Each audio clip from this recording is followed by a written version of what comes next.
اگر اسلام کے ابتدائی دنوں میں رسول اللہ صلی اللہ علیہ وسلم کے ساتھ ایک ایسا وفادار ساتھی نہ ہوتا جو ہر مشکل میں جان، مال اور عزت سب کچھ قربان کرنے کے لیے تیار رہتا، تو تاریخ کا رخ کیسا ہوتا؟ وہ شخصیت جس نے اسلام قبول کرنے میں ایک لمحے کی بھی تاخیر نہ کی، وہ ہستی جس نے اپنا سارا مال اللہ کی راہ میں پیش کر دیا، وہ رفیق جس کے ساتھ رسول اللہ صلی اللہ علیہ وسلم نے غار ثور میں 3 راتیں گزاری، اور وہ خوش نصیب انسان جن کے بارے میں قرآن کریم میں اللہ تعالیٰ نے فرمایا لا تحزن ان اللہ معنا، غم نہ کیجیے، یقیناً اللہ تبارک و تعالیٰ ہمارے ساتھ ہیں۔ یہ ہے حضرت ابوبکر صدیق رضی اللہ تعالی عنہ۔ رسول اللہ صلی اللہ علیہ وسلم ان کے بارے میں فرماتے ہیں اگر میں کسی کو دوست اور ساتھی بناتا تو ابوبکر کو بناتا، لیکن وہ تو میرے بھائی اور میرے دوست ہیں۔ حضرت ابوبکر صدیق رضی اللہ تعالیٰ عنہ صرف پہلے خلیفہ نہیں بلکہ وہ اسلام کی بنیادوں کو مضبوط کرنے والی عظیم ترین شخصیات میں سے ایک ہیں۔ رسول اللہ صلی اللہ علیہ وسلم کے وصال کے بعد جب پورا عرب اضطراب کا شکار تھا تو اسی مرد مومن نے امت کو متحد رکھا اور دین کی حفاظت کی۔ رسول اللہ صلی اللہ علیہ وسلم کی بعثت سے پہلے عرب کا معاشرہ جہالت کی تاریکیوں میں ڈوبا ہوا تھا، بت پرستی عام تھی، ظلم و ناانصافی کا دورہ تھا اور اخلاقی برائیاں معاشرے میں پھیل چکی تھی۔ لیکن انہی حالات میں مکہ مکرمہ میں ایک ایسی شخصیت بھی موجود تھی جس کا کردار دوسروں سے بالکل مختلف تھا۔ وہ نہایت شریف، سچے، امانت دار اور نرم دل انسان تھے۔ دنیا انہیں ابوبکر صدیق رضی اللہ تعالیٰ عنہ کے نام سے جانتی ہیں۔ حضرت ابوبکر رضی اللہ تعالیٰ عنہ پیشے کے اعتبار سے کامیاب تاجر تھے۔ آپ شام اور یمن تک تجارتی سفر کرتے تھے، جس کی وجہ سے عرب کے مختلف قبائل میں بھی آپ کی اچھی پہچان تھی۔ لیکن آپ کی اصل پہچان دولت نہیں بلکہ آپ کا کردار تھا۔ تاریخ بتاتی ہے کہ زمانے جاہلیت میں بھی آپ نے کبھی شراب نہیں پی، آپ بتوں کے سامنے نہیں جھکے اور نہ ہی ان برے رسم و رواج میں شریک ہوئے جو اس دور کے معاشرے کا حصہ تھے۔ آپ نہایت رحم دل انسان تھے۔ محتاجوں کی مدد کرنا، رشتہ داروں کے ساتھ حسن سلوک کرنا اور لوگوں کے دکھ درد بانٹنا آپ کی عادت تھی۔ اسی وجہ سے مکہ کے لوگ آپ پر بے حد اعتماد کرتے تھے۔ حضرت ابوبکر رضی اللہ تعالیٰ عنہ کو عرب کے قبائل، انساب اور تاریخ کا بھی غیر معمولی علم حاصل تھا۔ لوگ مختلف قبائل کے بارے میں معلومات لینے کے لیے آپ سے رجوع کرتے تھے۔ حضرت ابوبکر رضی اللہ تعالیٰ عنہ کی رسول اللہ صلی اللہ علیہ وسلم سے دوستی نبوت سے پہلے ہی قائم ہو چکی تھی۔ دونوں ایک دوسرے کے اخلاق، سچائی اور امانت داری سے بخوبی واقف تھے۔ شاید یہی وجہ تھی کہ جب اللہ تعالیٰ نے اپنے محبوب صلی اللہ علیہ وسلم کو نبوت عطا فرمائی تو حضرت ابوبکر رضی اللہ تعالیٰ عنہ کو ایک لمحہ بھی تردد نہ ہوا، کیونکہ وہ اس شخصیت کو اچھی طرح جانتے تھے جو کبھی جھوٹ نہیں بولتی۔ یہی اعتماد، یہی محبت اور یہی یقین آنے والے وقت میں حضرت ابوبکر رضی اللہ تعالیٰ عنہ کو اسلام کا پہلا مرد مسلمان اور رسول اللہ صلی اللہ علیہ وسلم کا سب سے وفادار ساتھی بنا دیا۔ جب غار حرا میں اللہ تعالیٰ کی طرف سے پہلی وحی نازل ہوئی اور رسول اللہ صلی اللہ علیہ وسلم نے لوگوں کو اللہ کی طرف بلانا شروع کیا تو سب سے پہلے جن خوش نصیبوں نے آپ صلی اللہ علیہ وسلم کی دعوت پر لبیک کہا، ان میں حضرت ابوبکر صدیق رضی اللہ تعالیٰ عنہ نمایاں تھے۔ حضرت ابوبکر رضی اللہ تعالیٰ عنہ نے نہ کوئی معجزہ طلب کیا، نہ کسی دلیل کا مطالبہ کیا اور نہ ہی کسی قسم کا تردد کیا۔ انہوں نے فوراً رسول اللہ صلی اللہ علیہ وسلم کی نبوت کی تصدیق کی، کیونکہ وہ نبوت سے پہلے ہی آپ صلی اللہ علیہ وسلم کی سچائی، امانت داری اور پاکیزہ کردار کے گواہ تھے۔ یہی وجہ ہے کہ اہل علم کے نزدیک بالغ مردوں میں سب سے پہلے اسلام قبول کرنے والوں میں ابوبکر صدیق رضی اللہ تعالیٰ عنہ کا شمار ہوتا ہے۔ اسلام قبول کرنے کے بعد آپ نے خاموشی سے بیٹھنے کے بجائے دعوت اسلام کا کام شروع کر دیا۔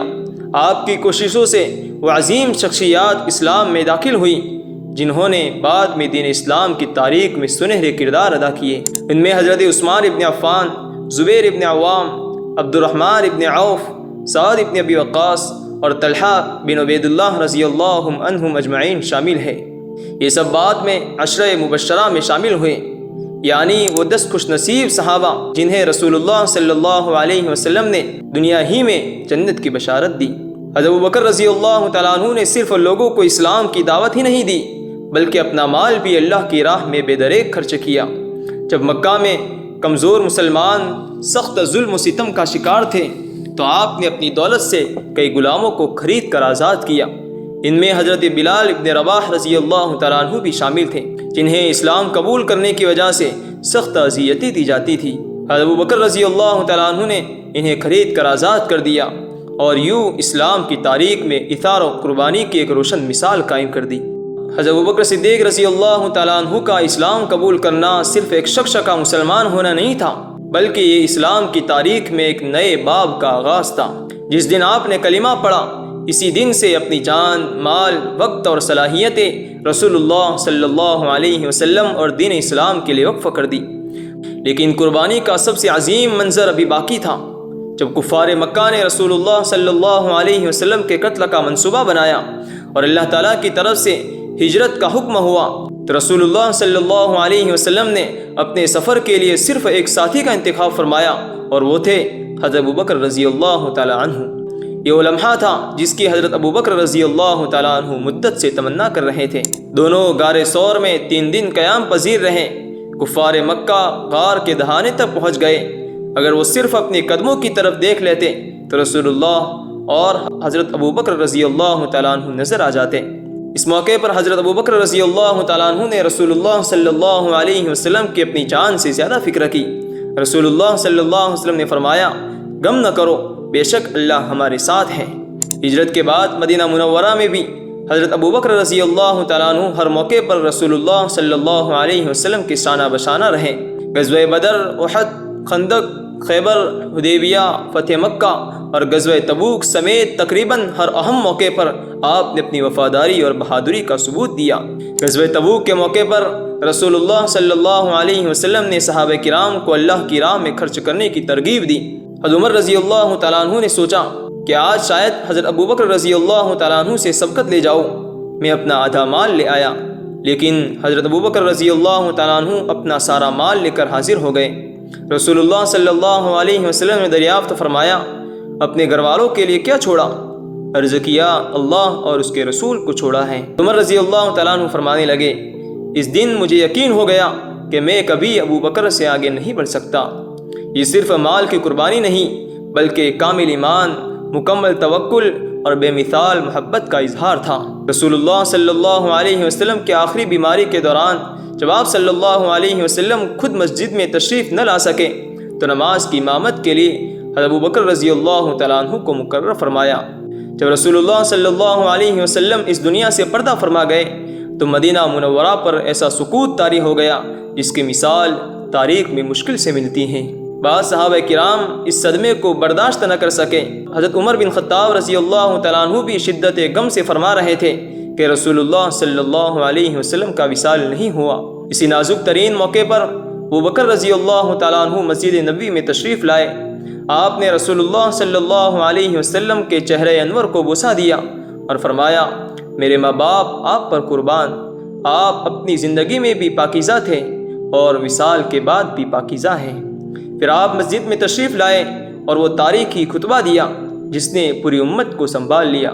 آپ نے فرمایا، جو محمد صلی اللہ علیہ وسلم کی عبادت کرتا تھا وہ جان لے کہ محمد صلی اللہ علیہ وسلم وصال فرما گئے ہیں، اور جو اللہ کی عبادت کرتا ہے تو بے شک اللہ ہمیشہ زندہ ہے، اسے کبھی موت نہیں آئے گی۔ اس کے بعد آپ نے قرآن کریم کی آیت تلاوت فرمائی، وما محمد الا رسول قد خلت من قبلہ الرسل۔ حضرت عمر رضی اللہ تعالیٰ عنہ فرماتے ہیں کہ جب میں نے یہ آیت سنی تو ایسا محسوس ہوا کہ جیسے پہلی مرتبہ یہ آیت نازل ہوئی ہو۔ اس کے بعد مہاجرین و انصار کے مشورے سے حضرت ابوبکر رضی اللہ تعالیٰ عنہ مسلمانوں کے پہلے خلیفہ بنائے گئے۔ خلافت سنبھالتے ہی آپ کو کئی بڑے چیلنجز کا سامنا کرنا پڑا۔ کچھ قبائل مرتد ہو گئے، بعض نے زکوٰۃ دینے سے انکار کر دیا اور کئی جھوٹے مدعیان نبوت کھڑے ہو گئے، جس میں مسیلمہ کذاب سب سے مشہور تھا۔